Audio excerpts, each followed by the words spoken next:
Existe uma frase que diz: os opostos se atraem.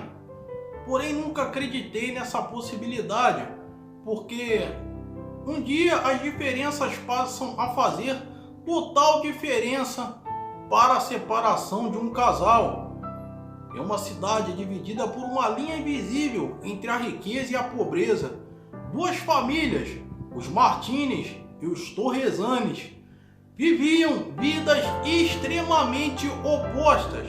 Os Martins eram uma família abastada, donos de negócios prósperos e vidas luxuosas, mansões nos bairros mais nobres do Rio de Janeiro.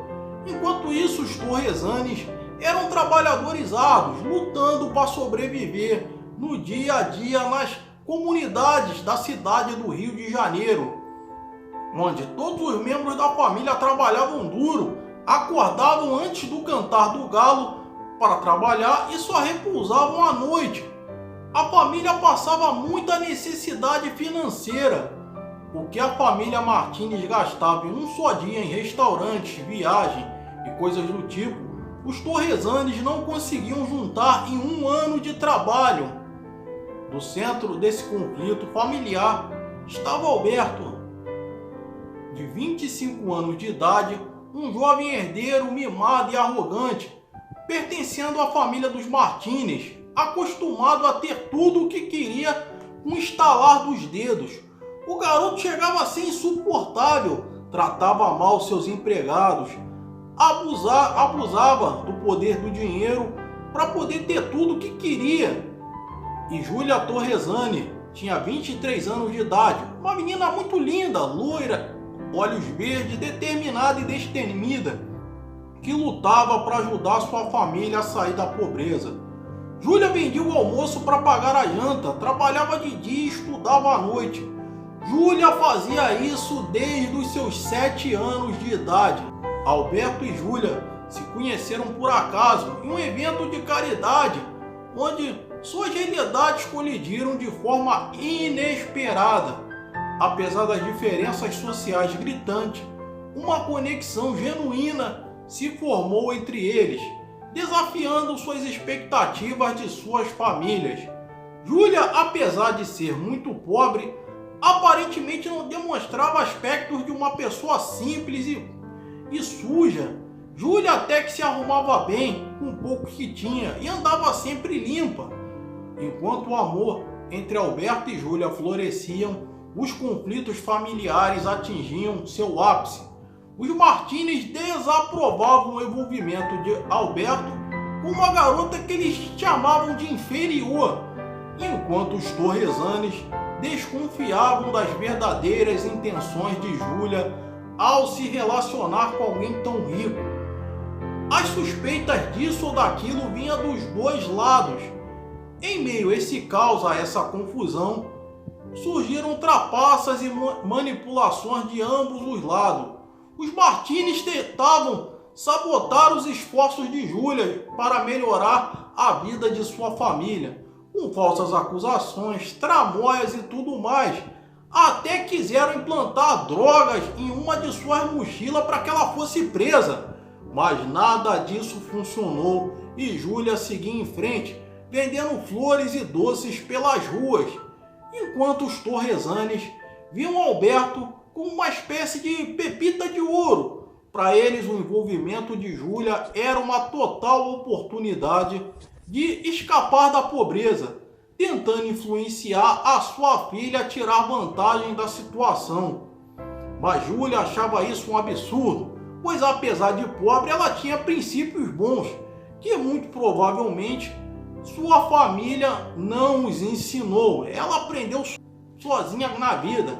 No entanto, Alberto e Júlia se recusaram a deixar que as diferenças sociais os separassem, pois o amor que sentiam um pelo outro superava qualquer barreira emocional ou social. Com a determinação e coragem, eles enfrentam as adversidades juntos, que o amor verdadeiro, que não conhece fronteiras. O casamento veio acontecer, porém os membros da família nem apareceram no casamento. A família de Júlia apesar de ser pobre, era oportunista e queria tirar vantagem da situação. Porém, Júlia se recusou a fazer isso. Já a família de Alberto era arrogante, era absolutamente contra esse casamento. Parentes próximos de ambos foram ao casamento e representaram o pai e a mãe da noiva. No final, longe da família, eles conseguiram superar os obstáculos e construir uma vida juntos, criando uma nova narrativa onde a empatia e o entendimento prevaleceram sobre o preconceito e a ganância. Afinal, as duas famílias passaram a ser dependentes do casal. A família de Alberto acabou se endividando num negócio mal feito e perdeu absolutamente tudo. Já a família de Júlia depende do dinheiro aqui, outro ali. Júlia até os ajuda, mas eles se recusam a andar com as suas próprias pernas e acham que Júlia tem a obrigação de os ajudar. Eles se tornaram um exemplo de como a união entre diferentes mundos pode trazer a luz para onde antes só havia escuridão. Fala pessoal, belezoca? Aqui tudo na medida do possível.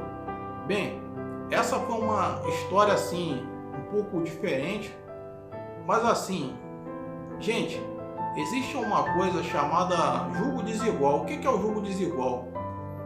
Julgo desigual não é só pessoa cristã com pessoa ateia, não. Julgo desigual também aparece na vida também cotidiana. Não estou dizendo que rico e pobre não podem casar, mas acontece muito pouco isso daí.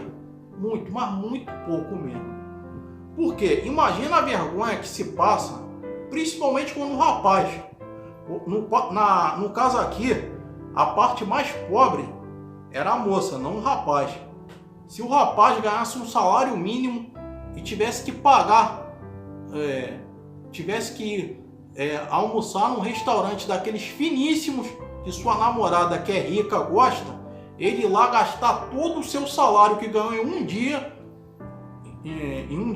um mês só naquele almoço. E aí você vê vergonhoso isso. Porém, o que aconteceu? O que acontece aí? É uma coisa que você tem que ter estômago para segurar. E eles tiveram, né? O preconceito às vezes atinge essas coisas, essas diferenças.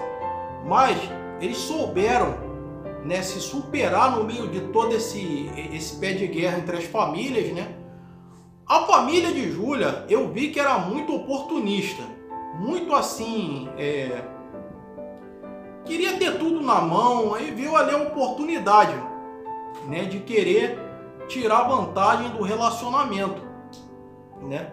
E a família de Alberto era totalmente preconceituosa. Duas famílias aí que não tinham nada a ensinar, não tinham absolutamente nada a ensinar para Alberto e Júlia.